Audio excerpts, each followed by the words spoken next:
So guys මම EDs එකේ මොනවද ගත්තේ කියලා කියන එක price එකත් එක්ක පෙන්නනවා. ඒකට කලින් මම Amazing Homeware එකෙන් මේක ගත්තා. මේක වෙන්නේ 850. So මේ ගානට මේක පාඩු නෑ කියලා මම හිතනවා.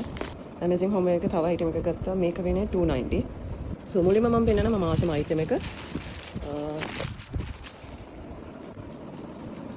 මේක තමයි Santa doll එක. ඒගොල්ලන් ගාව 990 ඉඳලා Santa dolls තියෙනවා. So මේක උනේ I think this is around 2290. ඒ වගේ ගානක් තමයි මට මතකයි. So මේක පොඩක් අර size එක අනුව prices වෙනස් වෙනවා. So මේක Christmas ball. This is around 795. මේක අර මම photos ගන්න ගෙනාපු ඒවා. table mat එකක්.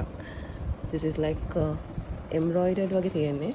This is almost like 720 මට මතක විදිහට. Yes, 720. මේක කැඩලා. So this is how you hang it. Berry and leaves artificial එක. So මේක මට මතක නෑ හරියට මේකේ price tag එක ගහලා නැහැ. So මේක I think it must be around 500 or 700. I don't remember. ඒක decorate කරන්න ගෙනාවි.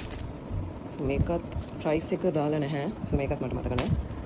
And this cute little coffee table එකට ගෙනාවි. මේකේ කොහොම prices ගහලා නැහැ. So මට මතක නෑ දැන් දවස් 3-4ක් වෙනවා. So I don't remember anything now. මම ගාව ලොකු වාස් එකක් තියෙනවා. So ඒකට දාන්න තමයි මම මේවා ගෙනාවේ. So මේකේ dust එක හැදෙනවා guys. මෙයාලා prices කොහෙවත් ගහලා නැහැ. So මට හරියට price එක කියන්න බෑ.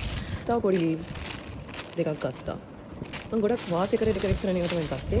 මේ පොඩි මේකකුත් ගත්තා.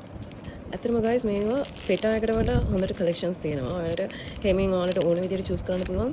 prices මම පෙටාගේ ගත්තේ නැහැ. So I don't know. but මෙයාලා තව reasonable වගේ තමයි මට feel වෙන්නේ. So මේ දෙකත් ගත්තා ලස්සනයි කියලා. මෙන්න මේක. මේකත් හරිම cute. මම හරි කැමති. මේකේ price එක තියෙනවා. This is around 490. So මේක හරිම cute. I like this. මේක මම වීඩියෝ එකේ පෙන්නුවා. මේක දැක ගමන්ම මම ගත්ත දෙයක්. මේක වෙන්නේ 1340. මට නම් හිතෙන්නේ මේ ගානට මේක පාඩු නෑ කියලා. තව flowers දෙකකුත් ගත්තා. මම මේක එළියට ගන්නේ නෑ guys because මේකේ ඔක්කොම dust එක හැලෙනවා මගේ bed එකට. So ඊළඟ වීඩියෝ එකේ මම මේවා පාස් එකට දාලා පෙන්නනවා. That's it.